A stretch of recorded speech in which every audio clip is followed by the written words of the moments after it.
Hello everybody, good to see you all again. I have another reflection for you this week. It's the time of the year that I always like to the first readings during Eastertide, during the weekday masses. It's all from the Acts of the Apostles.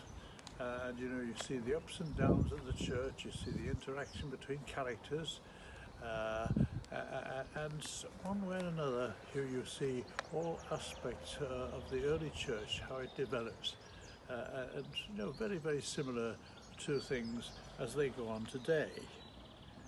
During this week in particular, this last week, I've been reading the readings, of course, at Mass, and they've been, on the whole, the very early church, everything seems to be going swimmingly, beautifully along, everything nice and well, everything, the preaching is having great success, so there's lots of converts.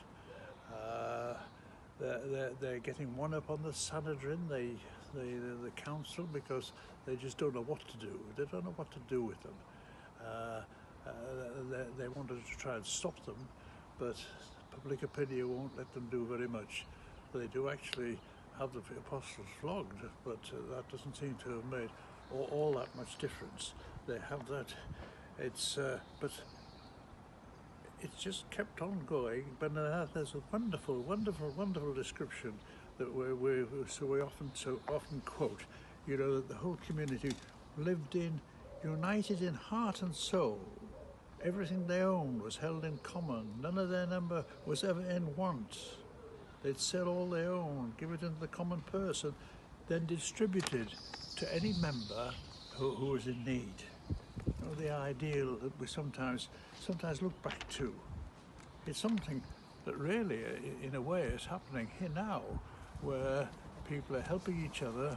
The government, they're paying wages to people who are laid off. People distributing food from food banks and all that sort of thing. People in need are being helped.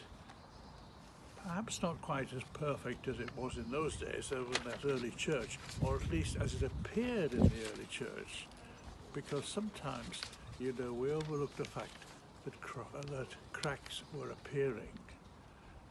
In fact, during this week, we only get selections, of course, from the Acts of the Apostles. And one of the stories they leave out, actually, is about the married couple who sold all their land, handed it all into to the apostles for distribution. But no, they didn't hand it all in. They kept some of it back, just for that rainy day, just in case things didn't go. They would be all right. A bit like the people who are buying up the toilet rolls, that type of thing. Panic buying. There were that sort of people, but there was probably a lot worse trouble brewing when there was a clash between the different elements among all those early Christians, of course, were Jews, but some of them were from different sort of strands of Judaism. There was the Greek, those who had sort of Greek background, and those who had a background from Israel and Palestine, that area, and there was a clash because in the distribution of, and we got this on the Saturday's reading,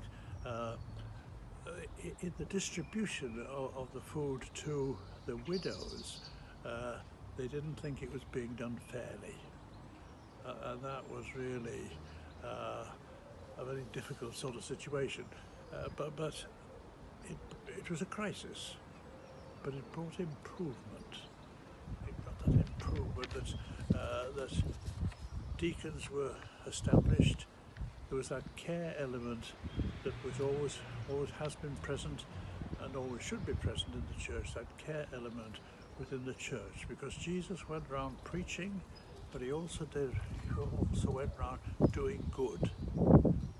Constantly going around doing good, so there is that element in the church that there will always be there. So that clash brought improvement. That sort of crisis in the church brought improvement.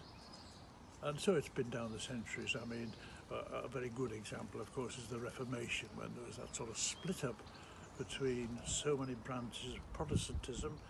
They left the church, and there we were